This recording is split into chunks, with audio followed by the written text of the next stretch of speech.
गीता अध्याय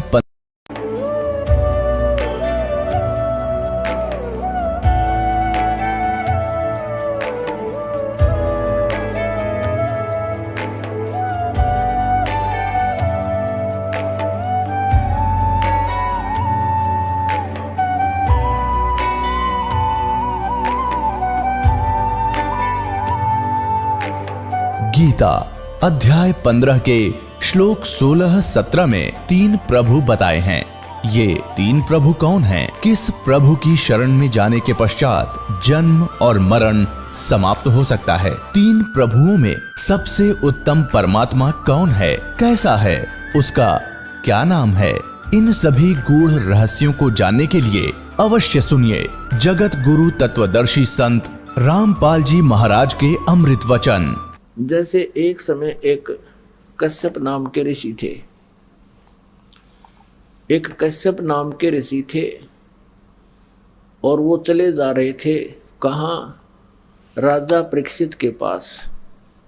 कारण क्या था? उसको पता लग गया था कि राजा परीक्षित को 7वें दिन सर्प डसेगा और वो भी तक्षक, यानी बहुत भयंकर, इन तक्षक सांप बहुत भयंकर विष वाला। और उस तक्षक को पता लग गया कि कश्यप ऋषि आ रहे हैं और सुना है कि वो उद्देश्य क्या लेके आ रहे हैं कि मैं उस ऋषि को डसूंगा, ये जीवित करेगा। और मेरे को आदेश मिला है एक अन्य ऋषि का कि तुझे तक्षक डसेगा परीक्षित, और मैंने नहीं डसा, तक्षक सोच रहा है, तो वो ऋषि मुझे श्राप देगा। इस डर से उसने कश्यप ऋषि से पूछा, हे ऋषि जी आप कहाँ जा रहे हो? मानव शरीर धारण करके सर्प ने पूछा। कश्यप ने कहा कि मैं जा रहा हूँ राजा परीक्षित के पास।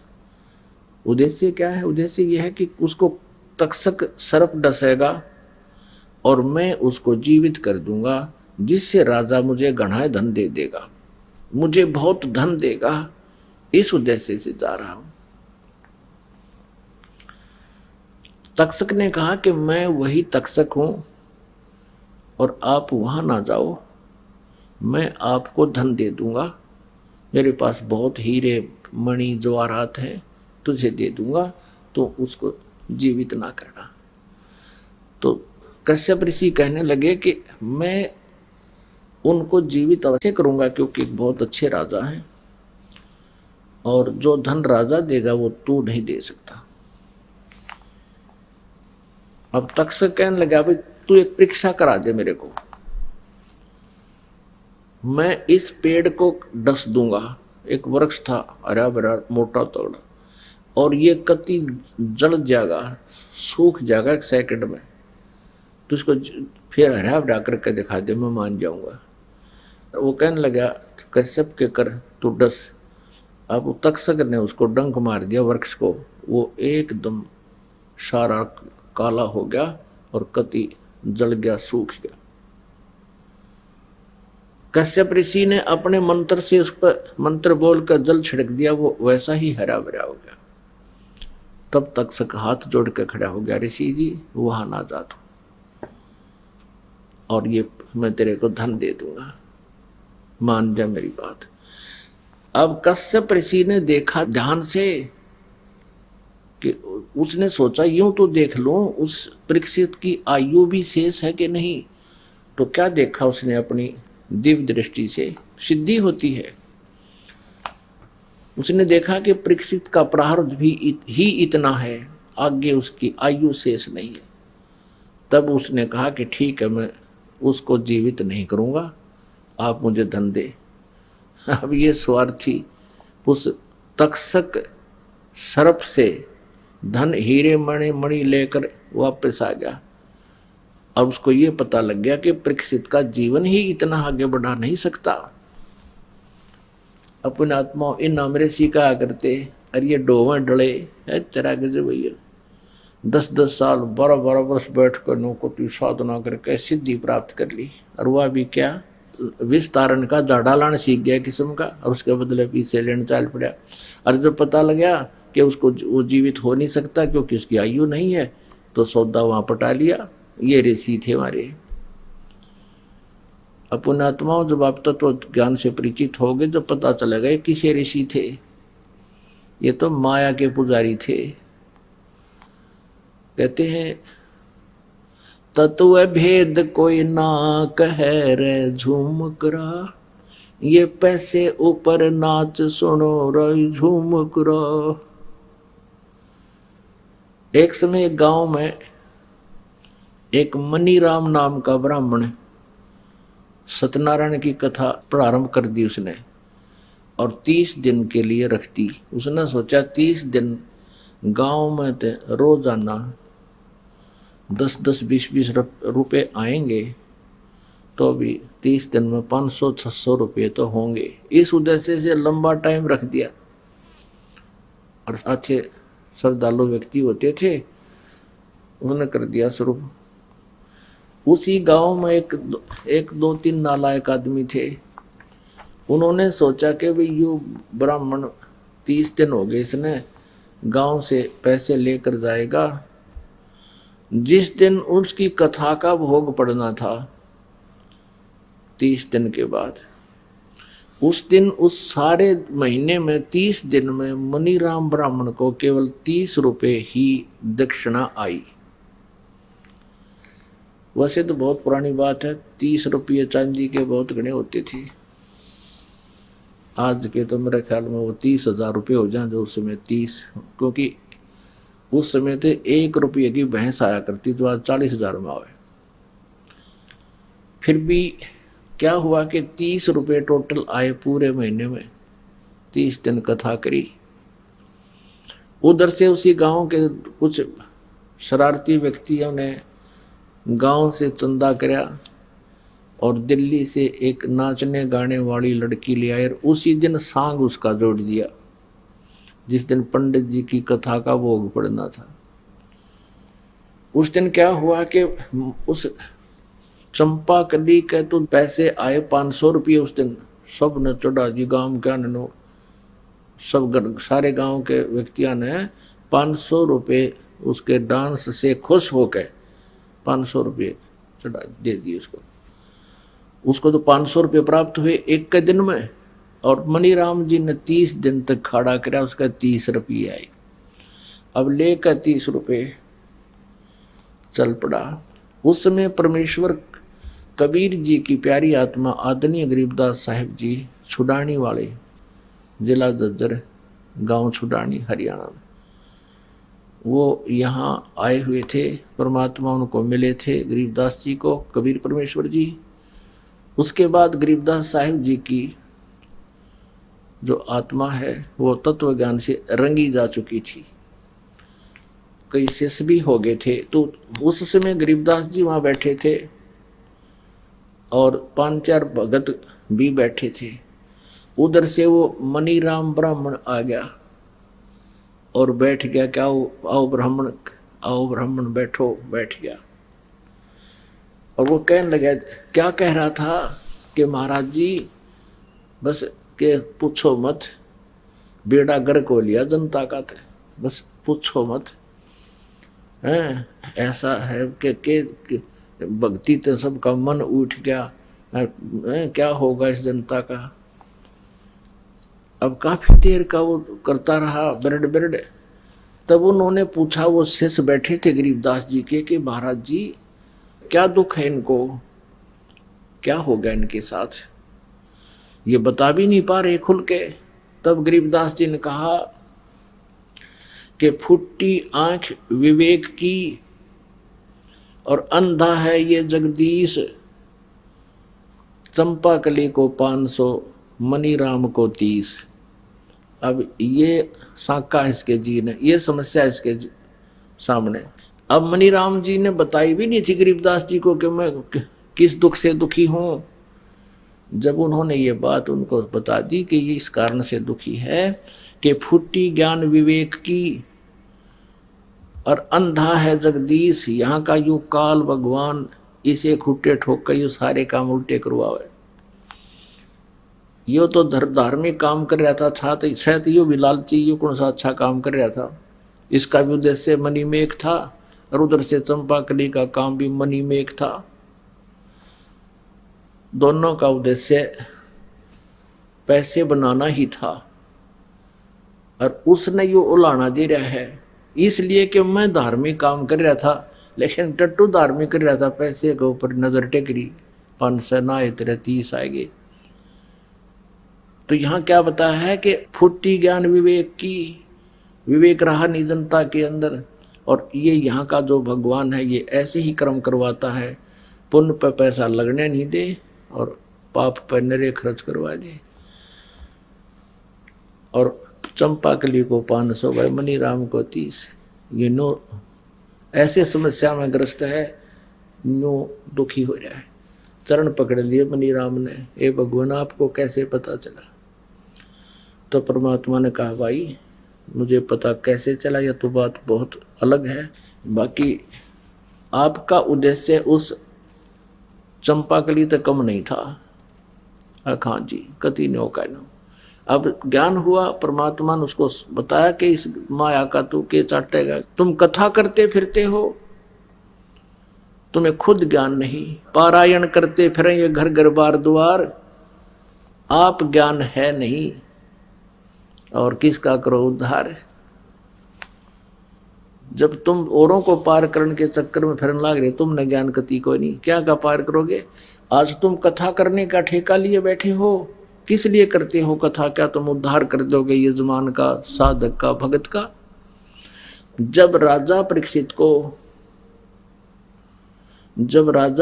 को सर्प ने डसना था तो सभी ने सोचा था कि राजा परीक्षित बहुत ही अच्छे व्यक्ति हैं, इनका जीवन एक्सटेंड हो, अच्छे धार्मिक राजा हैं। तो उस समय एक बताया गया था कि इस श्रीमद् भागवत की कथा इसको 7 दिन सुनाई जाए, 7 दिन या कथा की जाए, ये समाधान है इसका। तो उस समय गरीबदास साहिब जी ने बताया कि उस समय ये वशिष्ठ मुनि जी भी वहीं थे और व्यास जी जिन्होंने ये 18 पुराण सुधा सागर श्रीमद् भागवत लिखी है वो भी वहीं विद्यमान थे। किसी की हिम्मत नहीं पड़ी कथा सुना दे, क्योंकि 7वें दिन परिणाम आना था और उसकी पोल खुल जानी थी। सब पीछे नट गए। सुखदेव ऋषि बुलाए गए स्वर्ग से, विमान में बैठकर आए स्वर्ग से, उन्होंने 7 दिन कथा सुनाई। अब 7 दिन कथा सुना के कंटिन्यूसली, और उधर से उसको ये पता था कि 7वां दिन तेरी मृत्यु होगी। तो इस अतिथि में जब व्यक्ति भगवान की चर्चा सुनता है उसकी विशेष श्रद्धा बनती है, उसकी विशेष श्रद्धा बनती है। उसको पता 7वें दिन तू जागा रहेगा नहीं, तो वो पल भी ध्यान नहीं हटाता वहां से। तो और फिर कथा कर सुनाने वाला भी योग्य हो, अधिकारी हो, तभी उसका लाभ मिलता है। तो उसने 7 दिन कथा सुनाई सुखदेव ऋषि ने, तो कितना उद्धार किया कि वो स्वर्ग चला गया, क्योंकि यहाँ की संसार की से उसका मन हट गया। और स्वर्ग वो केवल सुधा सागर यानी श्री भागवत की कथा सुनने से नहीं, वो एक बहुत पुण्यकर्मी प्राणी था, बड़े बड़े यज्ञ किया करता था। क्योंकि उस समय जो ब्राह्मण होते थे वो वेद का पाठ करते थे, वेदों के मंत्रों का पाठ करते थे, ओम नाम का जाप करते थे, और उन जैसा भी वो वेद अनुसार साधना करते और करवाते थे, वो यज्ञ होती थी, धर्म यज्ञ होते थे, भंडारे करते थे। तो उस यज्ञ के परिणाम स्वरूप वो स्वर्ग चला गया। लेकिन उस कथा ने इतना काम किया वो भी अधिकारी के द्वारा सुनकर कि उसकी आस्था यहाँ से हटकर और श्रीमद् भागवत के अंदर वर्णित उस स्थान की भगवान श्री कृष्ण की महिमा से वो उसमें आस्था बन गई। और जहाँ आशा तहाँ बासा हुई, मन कर्म वचन सुमरियो सोई, इस आधार से वहां चला गया। तो इन कथाओं से हमने पुण्यात्माओं एक बहुत निष्कर्ष निकालना अच्छा, और अपने जीवन को उसी तरह ढालना है। अब जैसे इन अब किसी ने देख ले नरे गुरु बन गए, मैं भी तो तुम्हारे पाठ कर दूंगा, कोई काख में पोथी दे और चल पड़े है, मैं भी पाठ कर दूंगा। क्यों चल पड़ते हैं? क्योंकि उनको पता है पैसे चाहिए और श्रद्धालुओं ने साधना करवानी है, अनुष्ठान करवाना है, और वो स्वयं ज्ञान से अपरिचित है श्रद्धालु, इसलिए इन नकली गुरुओं का और पाठकरणियों का दाव लगा हुआ है। ये तो ऐसे पाठकरणियां हैं। एक बार एक राजा ने महल घर बनाया, महल, और उसमें ब्राह्मण ने बता दिया कि इसमें विद्वान ब्राह्मणों से 5-7 ब्राह्मणों से जाप करवा दी, यानी पाठ करवा दी, मंत्रों के जाप करा दी, वेदों के मंत्रों के। तो ऋषि ने वजीर की ड्यूटी ला दी, भाई वजीर तू जा ढूंढ के। ब्राह्मणा ने एक अच्छा काशी विद्यापीठ पढ़ कर आया हुआ था एक ब्राह्मण, उसका पता लगा तो वजीर ने वो बुला लिया। उसने अपनी साधना शुरू कर दी। प्रतिदिन एक मोहर दे दे वो मंत्री उसको दीक्षिणा की। 1-2 दिन जब उसने जाते हो गया, रोजाना एक मोहर मिले, एक असरफी, जो आजकल आज के हिसाब से लाओ तो 10-20 हजार की हो, मनवन जैसे 10 ग्राम की होती थी वो, आजकल तो 26,000 रुपये 25,000 रुपये तोला हो रहे हैं। तो वो एक असरफी यानी एक मोहर लेकर आव डेली। उसकी पत्नी ब्राह्मणी ने नए तक कपड़े सिलवाए, नए मंगाए जूते, और फिर उसी कॉलोनी की स्त्रियां एक कुएं पर जल लेने जाती हैं।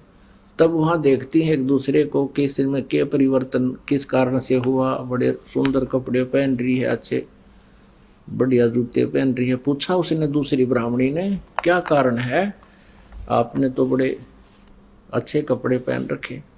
उसने बताया, मेरा पति जो है राजा के यहाँ जाप करने जाता, मंत्रों के, वेदों के मंत्रों के, और रोजाना राजा एक असरफी देता है। तो उसने अपने पति ब्राह्मण से कहा कि ऐसे ऐसे फलानी का घरवाला डेली वहाँ मंत्रों का जाप करने जाता है, एक असरफी देता है, राजा आप भी जाओ। वो कहने लगा, भगवान वो तो विद्वान है, काशी पढ़ कर आया है, मैं तो ऐसा ही हूँ, बस काम चलाऊ। तो वह लड़न लागी कि तू कुछ कर कर राजी को ना है, तो ऐसा है वैसा है। उसने सोची यार रोज लड़ाई रखेगी, चाल देखी जाएगी। वो चला गया।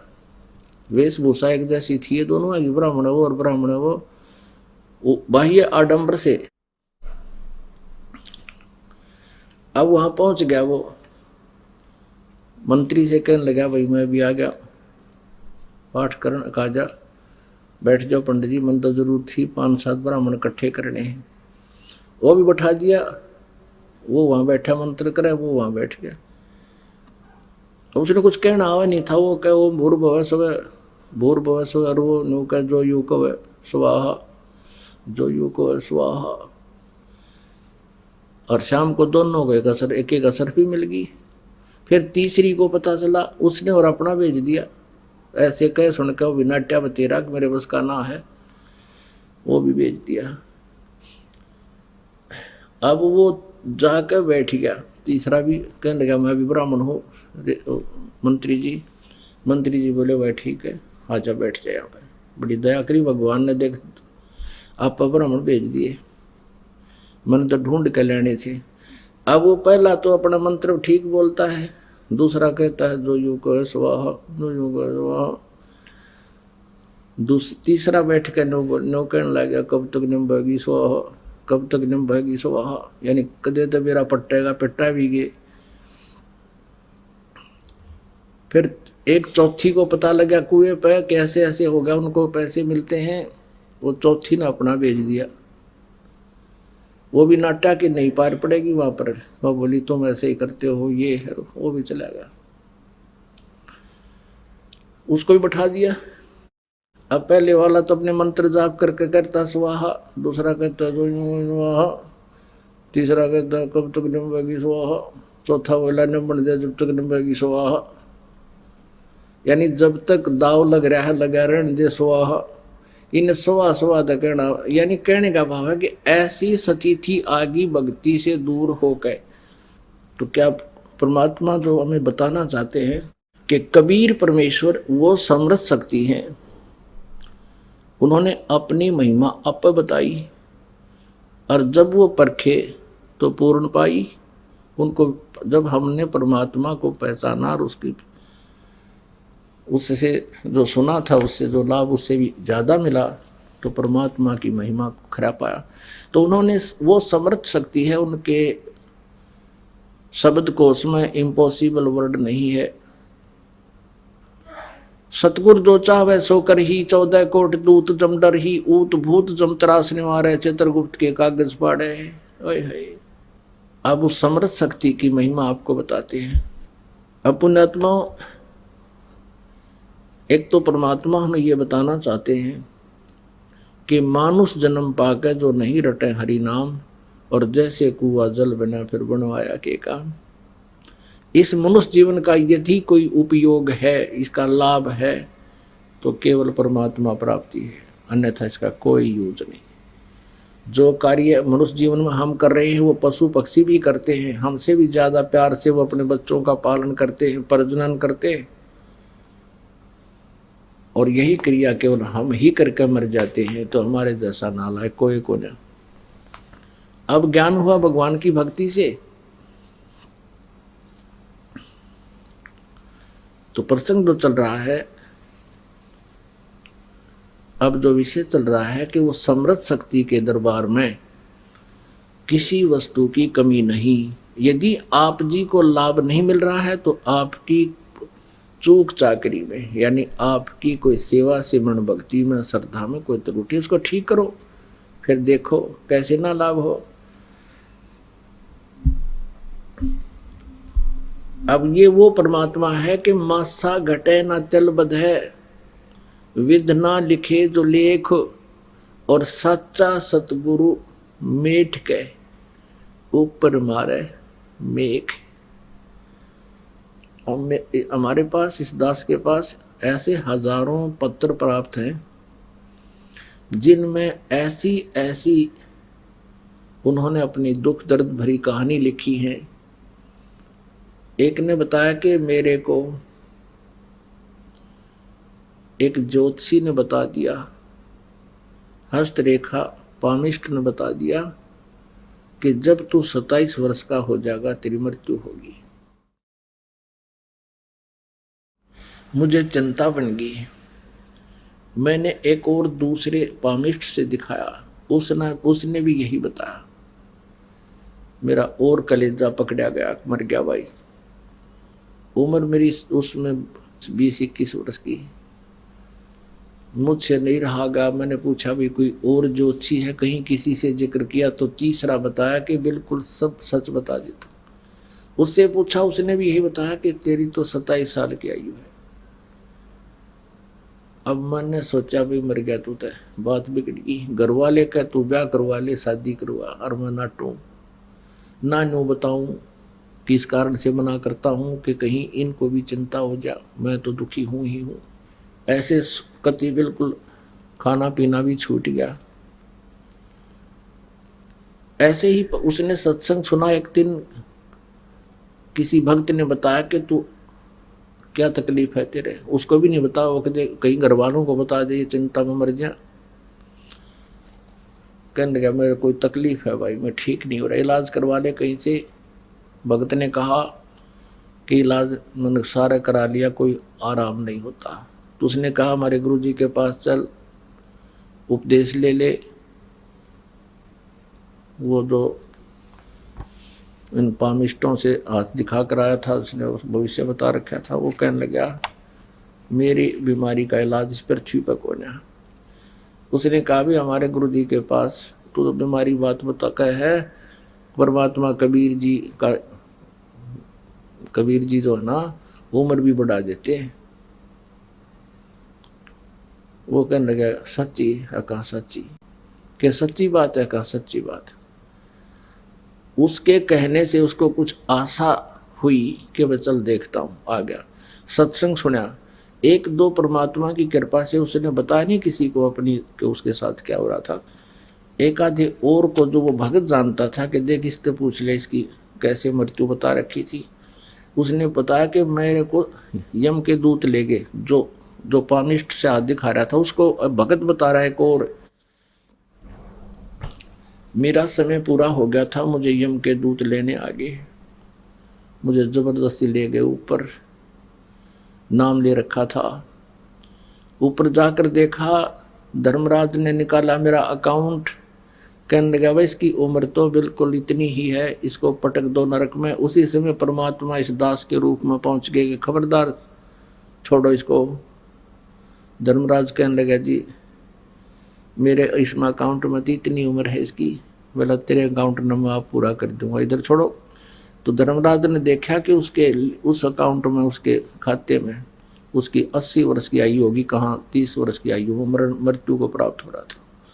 कहता मैं वापस आया, छोड़ दिया, और वापस आया तो मेरे हाथ पैर काम नहीं करें। ये निंद्रा की बात है, मतलब रात्रि के सोपन है, मेरे हाथ पैर काम नहीं करें।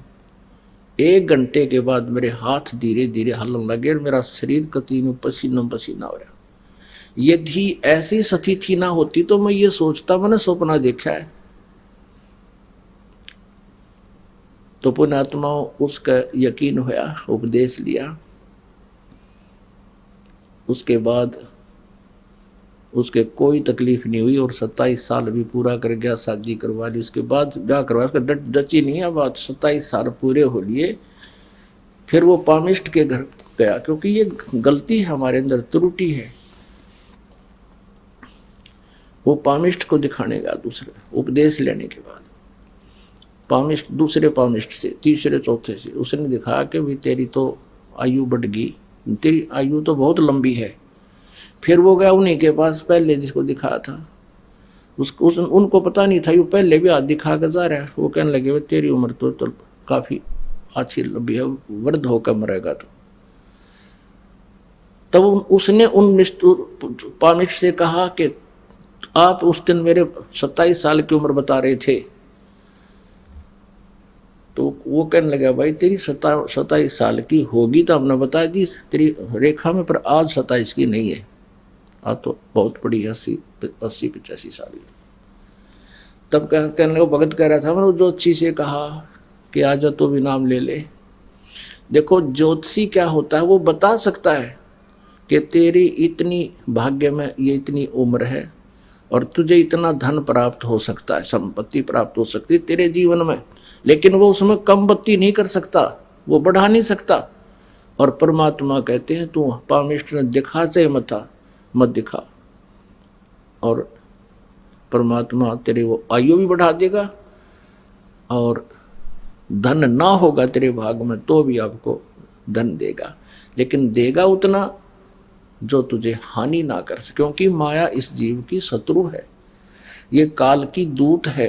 यहाँ का झूठा सुख दिखा के, जैसे रावण को कितना, रावण के राज्य में कहते हैं हीरे पन्ने और जवाहरात ऐसे बिका करते जैसे अपनी मंडिया में गेहूं और धान बिका है। इतना रिच राजा था, किंग था वो, और अंत में खख नहीं पल्ले पाया, उसका मृत्यु होगी। भक्ति ठीक करी को ना, तम गुण शिव जी की भक्ति करता रहा, जीवन व्यर्थ कर गया। तो कहने का भाव ये है कि सत साधना करे, उपदेश लेने के बाद किसी पामिष्ट के पास नहीं जाना, वहां जाने से फिर आपकी भक्ति खंड हो जाएगी, भगवान से अविश्वास होगा, परमात्मा रुष्ट हो जाएगा। तो ये मर्यादाएं ठीक रखते हुए आप साधना कीजिए और फिर देखना भगवान की भक्ति के ठाठ। मासा घटे न तल बधे, बिदना लिखे जो लेख, सच्चा सतगुरु मेट कर ऊपर मारे मेख।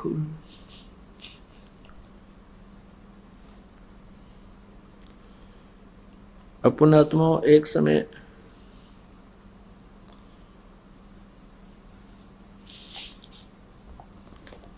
एक सिकंदर लोधी नाम के राजा थे। सिकंदर लोधी दिल्ली के बादशाह थे, उनको असाध्य रोग हो गया। अब राजा के पास तो सारी व्यवस्था होती है, उसके पास धन भी होता है और वैद्य डॉक्टर भी उनके पास तो बहुत अच्छे अच्छे होते हैं, और साधु संत फकीर भी होते हैं जो जंतर मंत्र करने वाले, आध्यात्मिक गुरु भी उनके खूब होते हैं। सब कुछ सुविधाएं उपलब्ध थी, लेकिन उसका जो असाध्य रोग था, जलन का रोग था। जलन का रोग ऐसा होता है जैसे शरीर के ऊपर किसी भी अंग पे गर्म चाहे गिर जावे या अग्नि गिर जावे, दीपक गिर जा तो वो जल जाता है। उसमें कितनी पीड़ा होती है, जिसका जला हो वो जान सकता है। इतना दर्द होता है, बहुत बुरा हाल हो जाता है। और जलन का रोग ऐसा ही दर्द पीड़ा युक्त होता है, लेकिन उस पर जला हुआ ऊपर से नजर नहीं आता कि इसका कहीं से जल गया है। इतनी भयंकर पीड़ा से वो पीड़ित था सिकंदर लोधी। सब जगह इलाज करा लिया, सब जगह।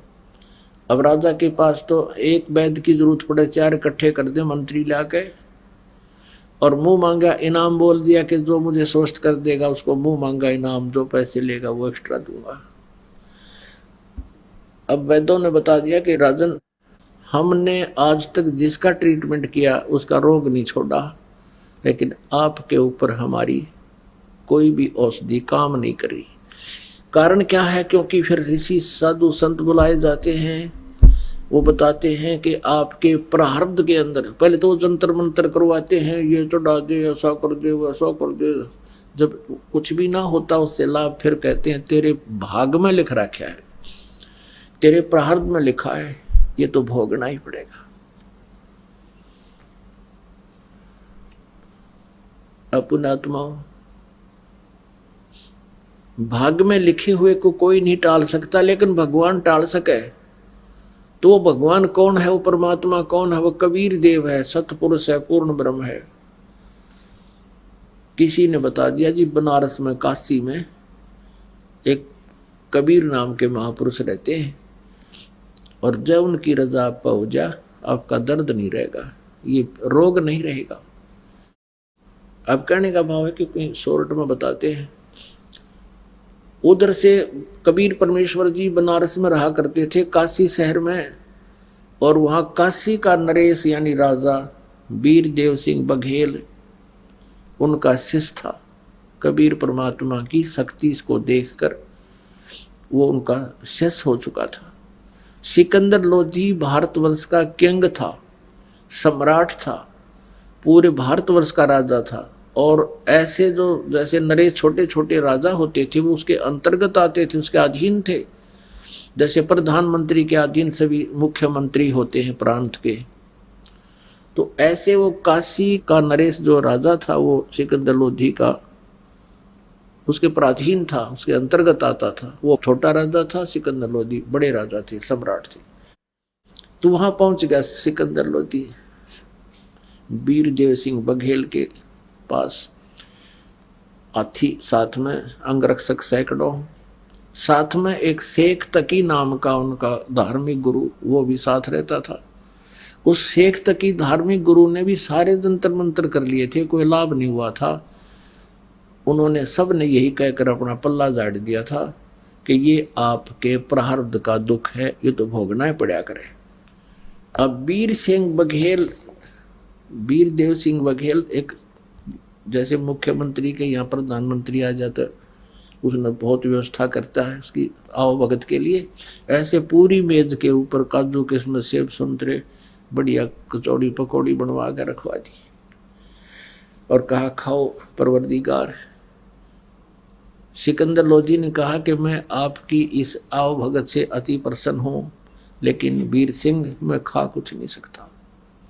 पुण्यात्माओं, जब इस प्राणी के पाप बढ़ जाते हैं, उस समय इसके इसका ऐसा कहर टूट जाता है दुखों का, फिर इसका कोई समाधान नहीं होता। केवल समाधान परमात्मा कर सकता है, या साधु संत जो परमात्मा की कृपा पात्र होते हैं उन्हीं के पास हो सकता है। परमेश्वर कबीर देव जी वो परमेश्वर हैं जो हमारे प्रारब्ध के कर्म को, दंड को माफ कर सकता है, पाप को माफ कर सकता है, क्षमा कर सकता है। उसने सारी कहानी बताई, वीर सिंह मैं बहुत दुखी हूँ, सब जगह मैंने ट्रीटमेंट करा लिया है, आध्यात्मिक क्रियाएं भी सारी करवा ली हैं, मुझे कहीं राहत नहीं मिली, मैं कुछ नहीं खा सकता और मैं खुश हूँ तेरे से। लेकिन मैंने सुना कि यहाँ कोई एक कबीर नाम का संत है, आप जानते हो?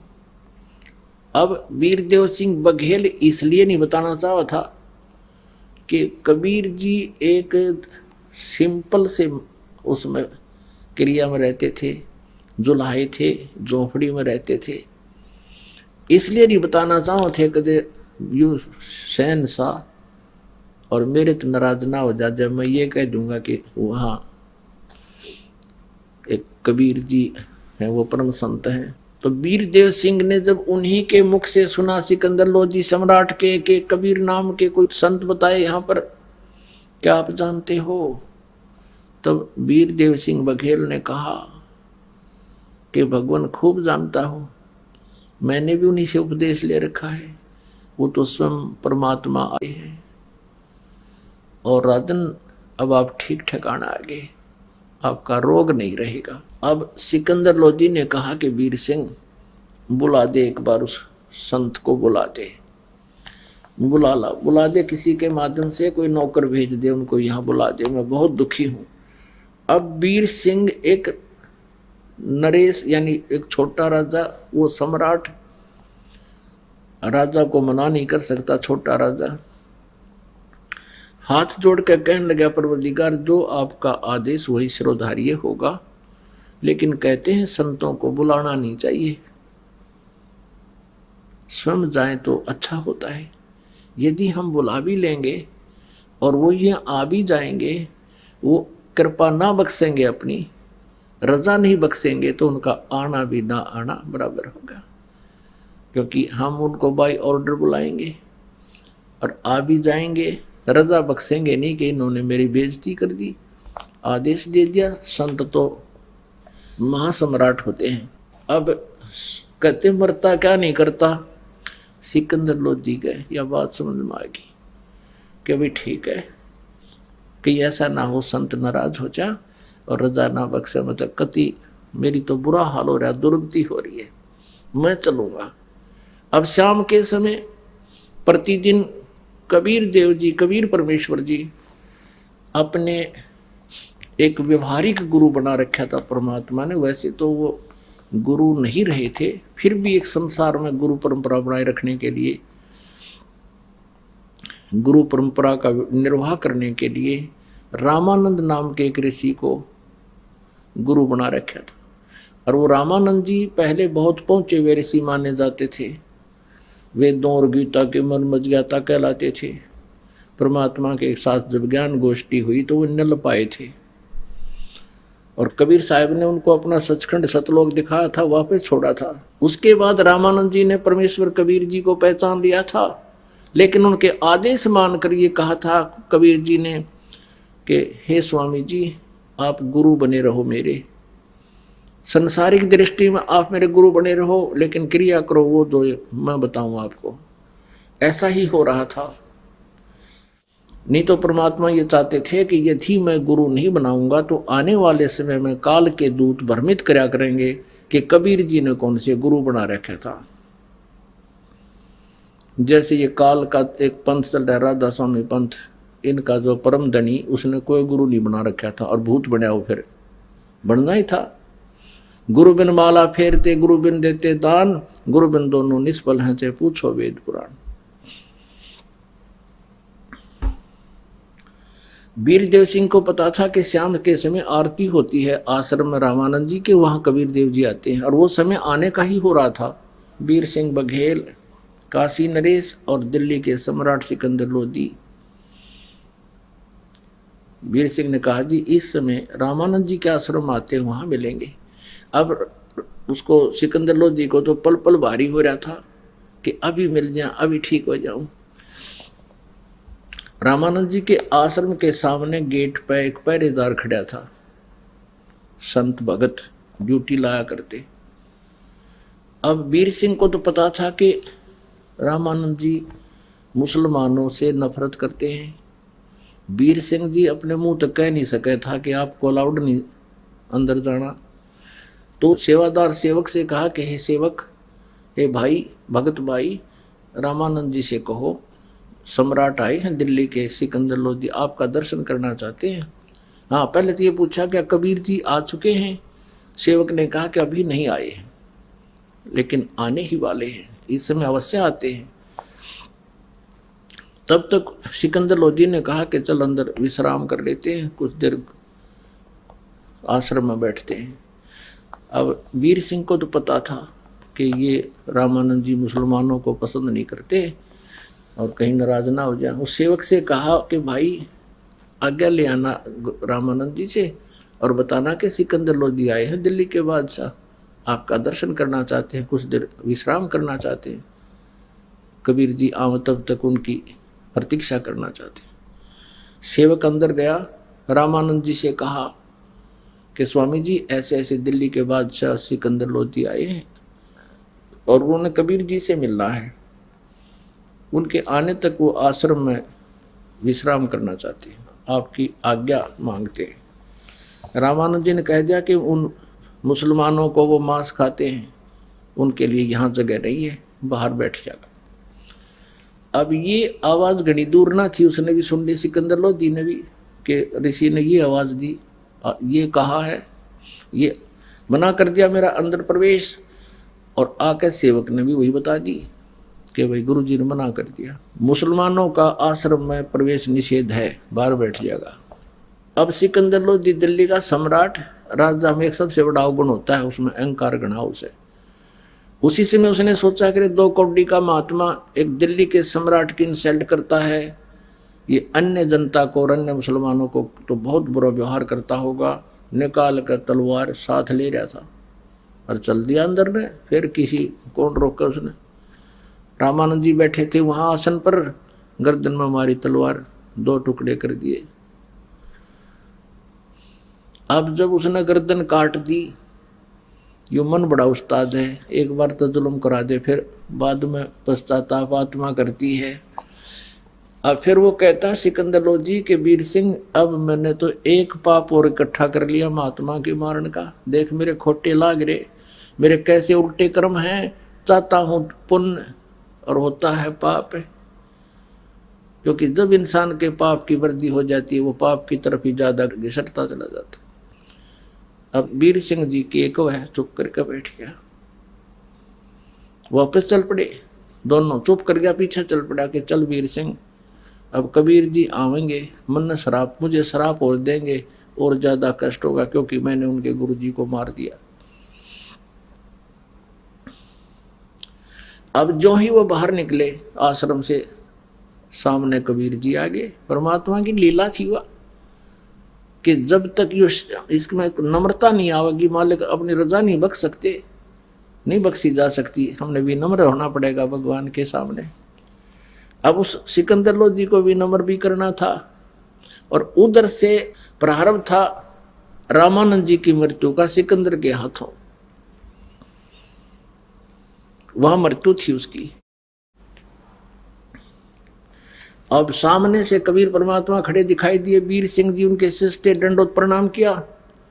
अब सिकंदर लोधी भी डर गया कि अभी उस श्राप देगा, पहुंचा महात्मा बताते हैं, उसने भी डरते ने प्रणाम किया, चरण पकड़ दिए। जब कबीर साहब ने सिकंदर लोधी के सिर पे हाथ रखा, दोनों नरेशों के सिर पे हाथ रखा, आशीर्वाद भरा, तो उसी समय सिकंदर लोधी का वो जलन का रोग कति छू मंत्र हो गया, ठीक हो गया, वो स्वस्थ हो गया, एकदम शरीर ऐसा फूला फूल जैसा हो गया, हल्का हल्का, कोई पीड़ा नहीं। चरण पकड़ कर छोड़े नहीं, रोने लग गया, रोता रहा। कबीर जी ने कहा क्या बात है दिल्ली के सम्राट, आज 2 राजा मेरे द्वार पर कैसे आ गए गरीब के सामने? तब कारण बताया कि प्रभु मैं बहुत निकम्मा आदमी हूँ। सिकंदर लोधी कहने लगा मुझे माफ कर दो। कबीर साहब ने कहा कि माफ कर दिया। अके नहीं, आप माफ नहीं कर सकते, ये परमात्मा मैंने बहुत जुल्म कर दिया, मैं जिस काम के लिए आपके दर्शनार्थ आया था वो मेरा दुख तो आपके आशीर्वाद से ठीक हो गया, लेकिन परमात्मा हे अल्लाह की जात, मैंने एक जुल्म कर दिया, आप अक्षमा नहीं कर सकते मुझको। परमात्मा कबीर जी ने कहा कोई बात नहीं, मैंने अक्षमा कर दिया, बता क्या बात। सारी कहानी बताई जी, ऐसे ऐसे बात थी, हम आपकी प्रतीक्षा के लिए आश्रम में कुछ समय के लिए विश्राम की आज्ञा मांगी थी और आपके गुरुजी ने अब शब्द कह दिए कि मैं मुसलमानों को प्रवेश नहीं करने देता, ये मांस खाते बाहर बाहर बैठ जाएगा। ये मेरा एक पाप था, मेरे अंदर अहंकार था, मैं राजा, मैंने सोचा 2 कौड़ी का महात्मा, एक दिल्ली के बादशाह की बेइज्जती कर दी, मेरे से जुल्म हो गया, आपके गुरुजी को की हत्या कर दी। अब परमेश्वर कबीर जी कहने लगे कोई बात नहीं, आ जाओ, इसका अंतिम संस्कार करवा के जाइयो, आप ऐसे नहीं जाना, दुनिया पता नहीं क्या क्या कहेगी आपको, आ जाओ। अब कुछ नहीं कहा परमेश्वर कबीर जी ने उनको, न बद्दुआ दी न नाराज हुए। अब सिकंदर लोधी ने वीर सिंह से कहा, वीर सिंह भाई मुझे आज परमात्मा मिल गए, ऐसे महापुरुष आशीर्वाद से मैं स्वस्थ हो गया, मैंने ऐसा जुल्म कर रखा है, इन्होंने मुझे खुरकाया धमकाया भी कोई नहीं। अंदर जाके देखा रामानंद जी के 2 टुकड़े, सिर अलग धड़ अलग, तो पता था ही उन्हें। तो परमात्मा ने दंडवत प्रणाम किया अपने गुरुदेव को और फिर खड़े हुए, चरण छुए, कहा गुरुदेव उठो, आरती का समय हो गया है। वो दूसरे भगत कहते हैं जो आश्रम में थे, कबीर ए कबीर जी, महाराज जी को तो मार दिया सिकंदर लोधी ने, इतने सिकंदर लोधी आ गया पीछे थे, वो सारे डरे हुए थे कि फिर आ गया फिर मारेगा, वो चुप हो गए। परमात्मा बोले भाई, कबीर साहब कहने लगे कोई किसी को नहीं मारता, अपने गुरुजी का प्रारब्ध था इनके हाथों, न कित सिकंदर लोधी दिल्ली से चलकर आया और कहाँ अपने आश्रम में, के मतलब था इस कहने का भाई, यह जो संस्कार है ना अपने गुरुजी का, इसके हाथों ही मरना था। और अपने गुरुजी की आयु इतनी थी, उस समय रामानंद जी की आयु लगभग 150 वर्ष के आसपास, 120 के आसपास थी, 120-22 साल की, 30 वर्ष की होगी, वो मृत्यु होगी कि इसकी इतनी आयु थी। फिर परमात्मा ने क्या किया, कहा कि उठो गुरुदेव, आरती का समय हो गया और दिल्ली के बादशाह आपके दर्शनार्थ आए हैं। इतना कहा था कि वो धड़ के ऊपर वो गर्दन अपने आप आकर लग गई और जीवित हो गए और बैठ गए। बैठ के नु देखा चारों तरफ, नीचे देखा, सामने सिकंदर लोधी खड़ा, फिर वही माथे में त्योड़ी पड़ी, माथे में बल गिर गए, यू कैसे आ गया आश्रम में मुसलमान, हिंदू के आश्रम में। फिर सामने क्या देखा कि उसका जो गर्दन कटी थी उसमें से 2 धारा बह रही थी, एक दूध की एक रक्त की, खून की। कबीर परमेश्वर जी से जानना चाहा रामानंद जी ने, क्योंकि वो जानते थे कि ये परमात्मा है। पूज्य कबीर परमेश्वर जी से रामानंद जी ने पूछा कि हे भगवान, मेरे शरीर से दूध और रक्त कैसे, या तो रक्त होता है तो खून खून होता, या दूध होता, ये दूध और रक्त आधा आधा कैसे, एक अंग से दूध एक अंग से रक्त खून कैसे निकला। तब परमेश्वर ने बताया कि हे प्रभु, हे स्वामी जी, पहले आप केवल ब्राह्मणों को दीक्षा देते थे और अन्य यानी शूद्रों को, अन्य जाति वालों से आप नफरत करते थे, वो तो आपने पहले ही इस दास पर दया कर दिया, अपना शिष्य बना लिया था। अब आप मुसलमानों से नफरत करते हो, इसलिए आप अभी कंप्लीट नहीं हुए हो, आपका मोक्ष अधिकारी नहीं हुए हो। हिंदू और मुसलमान 2 नहीं गुरुदेव, हम एक पिता की संतान हैं, उस एक परम पिता के घर से आए हैं। आज कोई हिंदू है कोई मुसलमान है, भगवान के दरबार से हम एक जैसे आए थे। ये हमारी जो है ना अपनी कमजोर सोच है, को 1.5 घंटे तक प्रवचन किया। इस धर्म की खाई को आटने के लिए 1.5 घंटे तक प्रवचन किया कि गुरुदेव आप मोक्ष अधिकारी नहीं हो सकते जो आपके दिल में ये नफरत है। तब रामानंद जी खड़े हुए। अब देखो पुण्यात्माओं, जिसने भगवान चाहिए, रामानंद जी बचपन से ही अनमैरिड 16 साल की उम्र में घर छोड़कर परमात्मा के लिए निकल गए थे। पहले कहीं कुछ मिला को नहीं, आप पर गुरु बन गए थे। फिर परमात्मा दयालु आकर उनको मिले, सचखंड दिखाया, अपनी सतीथि से परिचित कराया, फिर वो वापस आए। अब वो 140-50 साल के हो गए थे और मृत्यु उसका प्रारब्ध इतना ही था, मालिक ने बता दिया था कि आपका जीवन नहीं था आगे और आपका मोक्ष अभी होना नहीं था, इसलिए मैंने तो आपकी आयु बढ़ाई है अब, और भक्ति कर ले और नफरत छोड़ दे गुरुदेव। तभी खड़ा होकर के सिकंदर लोधी को सीने से लगा लिया रामानंद ने उस मुसलमान को और कहा, बेटा मैं तो दुर्बुद्धि जीव था, मेरी आंख खोल दी, आज मैं मर जाता, मोक्ष भक्ति योग्य हुआ नहीं था और कल न मैं पशु बन जाता।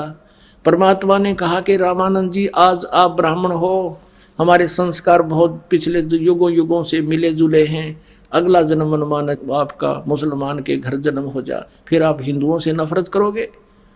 इस तरह के प्रवचन सुनकर रामानंद जी की आत्मा साफ होगी, गदगद हो गया और सिकंदर लोधी को सीने से लगा लिया और कहा, बेटा मेरे से गलती होगी, माफ करना, मैं दुर्बुद्धि जीव था, ये परमात्मा मिल गए मुझे, इन्होंने मेरा सारा अंधेरा हटा दिया। उसके बाद रामानंद जी ने किसी से नफरत नहीं की। परमात्मा कहते हैं जब तक हमारे हृदय में इस तरह के भी खरपतवार ये भरे पड़े हैं तो भी हम मोक्ष अधिकारी नहीं। तो पुण्यात्मा, सतगुरु जो चाहे सो कर ही, 14 कोट दूत जम डर ही, ऊत भूत जम त्रास निवारे, और चित्रगुप्त के कागज पाड़े। अब यहाँ पर बहुत से ऐसे भी व्यक्ति आते हैं जो सब जगह घूम लिए, प्रेत आत्मा पीछा ना छोड़ती, ऊत भूत होता है वो, और ये संस्कार होते हैं वो उनके।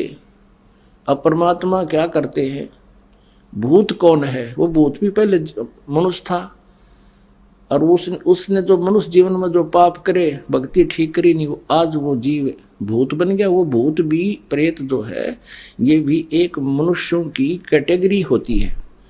जैसे मनुष्यों का कई हजार प्रकार बताए, उनमें से एक होती है। आइए अब हम उन श्रद्धालुओं के अनुभव जानते हैं जो जगत गुरु तत्वदर्शी संत रामपाल जी महाराज जी से दीक्षा प्राप्त कर चुके हैं तथा उनके द्वारा बताए गए भक्ति मार्ग पर चल रहे हैं। नमस्कार जी। सत साहिब जी। क्या नाम है जी आपका? पिंकी चौधरी। कहाँ से आए हैं आप? यूपी अमरोहा से। संत रामपाल जी महाराज से नाम दीक्षा आपने कब ली? 10 जनवरी 2014 को। संत रामपाल जी महाराज से नाम दीक्षा लेने से पहले आप क्या भक्ति साधना करते थे? मैं संत रामपाल जी महाराज से नाम दीक्षा लेने से पहले शंकर भगवान जी की भक्ति करती थी और बचपन से ही करती थी, जैसे उनके व्रत रखना। लेकिन परमात्मा की जो बंदी छोड़ सतगुरु रामपाल जी महाराज है, उनकी दया इतनी हुई कि मैं किसी और अन्य देवी देवताओं को नहीं मानती थी सिवाय शंकर भगवान जी के। मैं उनके ही व्रत रखती थी और किसी गुरु के चक्कर में नहीं पड़ी थी। मुझे कोई मोक्ष के बारे में या किसी गुरु के बारे में कोई जानकारी नहीं थी। शंकर भगवान जी की भक्ति करते करते आपको क्या क्या लाभ हुए? लाभ पहले तो कुछ नहीं पता था कि इनसे ये लाभ भी दे सकते हैं या नहीं दे सकते, लेकिन मुझे कोई लाभ नहीं हुआ है। जो मेरी मम्मी पापा थे, मेरे पापा जी बहुत ड्रिंक करते थे, मम्मी इतनी बीमार रहती थी, बहुत ज़्यादा बीमार रहती थी, लेकिन उनसे कोई लाभ नहीं हुए। मैं यही सोचती थी, हे शंकर भगवान जी मेरे पापा की ड्रिंक छुटवा दो, हमारी आर्थिक स्थिति सही हो जाएगी, लेकिन कोई लाभ नहीं हुआ मुझे। संत रामपाल जी महाराज के बारे में जानकारी आपको कहाँ से मिली? मेरे मामा जी हैं जो देवपाल भगत जी हैं देहराचक से, वो संत रामपाल जी महाराज जी से नाम दीक्षा लेकर गए हुए थे। उन्होंने मुझसे कहा था, क्योंकि मैं अपने मामा जी के घर पे गई हुई थी, गर्मी की छुट्टी थी, वो सत्संग सुनते थे बंदी छोड़ सतगुरु रामपाल जी महाराज जी का। तो जब वो सत्संग सुनते थे, हम सीरियल देखते थे, हम बोलते थे कि भैया आप क्या देखते हो, ये हमें अपने सीरियल देखने दो, ये तो रोज ऐसे ही दिखाते हैं, एक ही पुस्तक को खोल के बार बार दिखाते हैं, पता नहीं आप क्या देखते हो। तो वो कहते थे, पागल तेरी समझ में नहीं आएगा, जब जिस दिन तू नाम लेगी ना, तुझे ज्ञान होगा, तब देखना, तू भी रोए करेगी। तो मैंने बोला नहीं नहीं ऐसी कोई बात नहीं है। तो फिर अगले दिन उसने कहा एक काम करते हैं कि हम जो बुआ जी को लेकर चलते हैं, क्योंकि मम्मी बहुत बीमार रहती थी और बुआ जी ठीक हो जाएंगी। मैं बोला भैया एक काम करो, तुसी जो है ना मम्मी नू लेके नहीं जाओ, पापा जी नू लेके जाओ, क्योंकि पापा जी हमारे ड्रिंक करते थे और अगर पापा जी शराब पीनी छोड़ देंगे ना तो हमारा सारी फैमिली अच्छी हो जाएगी। तो बोला ठीक है मैं कोशिश करता हूँ। मेरे मामा जी का लड़का मेरे पापा को सतलोक आश्रम बरवाला लेकर गए। मेरे पापा जी ने संत रामपाल जी महाराज जी से नाम दीक्षा ली और नाम दीक्षा लेने के बाद वो घर पर आए। उन्होंने हमसे बताया, मुझसे, मम्मी से, मेरी छोटी सिस्टर थी, भैया थे, सबसे बताया। तो जब मुझसे कहा, पापा आके तारीफ़ कर रहे थे सतलोक आश्रम बरवाला की कि वहाँ पे फ्री खाना मिलता है, वहाँ का रहन सहन ऐसा है, सभी भगत इतने प्यार से बात करते हैं और मतलब देसी घी के बता रहे थे कि सब सामान ऐसे बनता है। तो मैंने कहा पापा से कि पापा जी आप तो बस ऐसे ही करते हो, कोई पागल नहीं है कि इतना आपको इतना सब कुछ देगा। बोले नहीं बेटा एक बार चल के देखना। मैं बोला चलो ठीक है मैं घूमने चलती हूँ। पापा जी मुझे ले गए घुमाने के लिए। मैं घूमने गई थी, ना कि नाम दीक्षा लेने गई थी वहाँ पे। लेकिन जब मैंने वहाँ पर जाकर देखा जो रामपाल जी महाराज जी हैं उनकी ऐसी दया हुई कि मैंने भी फिर नाम दीक्षा ले ली। संत रामपाल जी महाराज से नाम दीक्षा लेने के बाद अनेक से भक्तों को लाभ होते हैं, तो क्या आपको भी कोई लाभ हुए? जी हाँ, संत रामपाल जी महाराज जी से नाम दीक्षा लेने के बाद मुझे सबसे पहला लाभ जो मानव जीवन का मूल कार्य होता है, यानी कि जिसे मोक्ष कहते हैं, 84 लाख योनियों से जो पीछा छूटता है, मुझे मोक्ष मिलने की सही विधि, सही भक्ति विधि मुझे प्राप्त हुई। और जैसे शारीरिक लाभ होते हैं, मेरे पित्त की जो थैली होती है, गुर्दे में पथरी होना तो आम बात होती है, लेकिन मेरी पित्त की थैली में पथरी थी और 6 9 mm की इतनी पथरी थी और मेरे इतना दर्द होता था, इतना दर्द होता है कि डॉक्टर कैप्सूल भी देते थे और मेरे इंजेक्शन भी लगाते थे, तब जाकर मुझे थोड़ी शांति मिलती थी। लेकिन मुझे कोई लाभ नहीं हो रहा था। सबने ये बोल दिया था कि ऑपरेशन होगा इसका, तभी इसके पित्त की थैली पथरी की निकलेंगी। लेकिन मैंने संत रामपाल जी महाराज जी से सिर्फ प्रार्थना की थी कि गुरुजी मेरे ऐसे ऐसे पथरी हैं।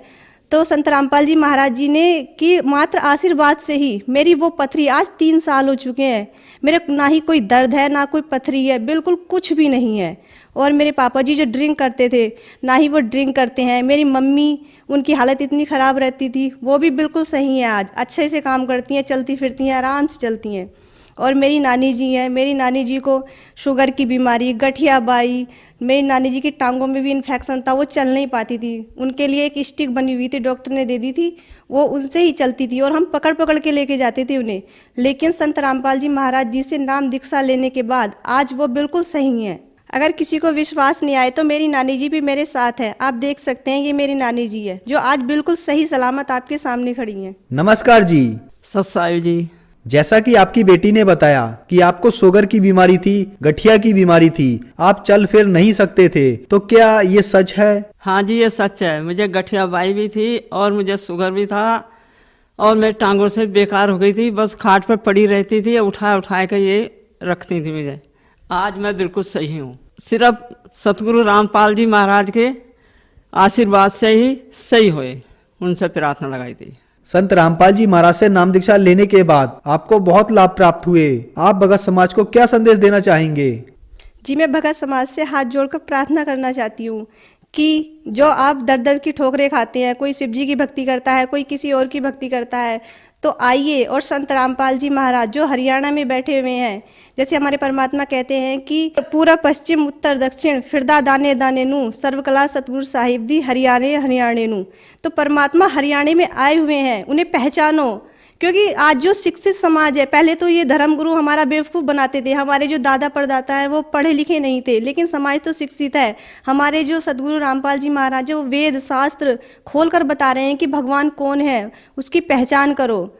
और सभी शास्त्र यही बताते हैं कि जो कबीर साहब है वो पूर्ण परमात्मा है। हमारी गीता जी प्रमाण के साथ बता रही है कि जो कबीर साहब है वो ही पूर्ण रूप से पूर्ण भगवान है, पूर्ण ब्रह्म वही है। सभी से मैं हाथ जोड़कर प्रार्थना करना चाहती हूँ कि संत रामपाल जी की शरण में आओ और उनसे नाम दीक्षा लेकर अपना कल्याण करवाओ। धन्यवाद जी। सत साहिब जी।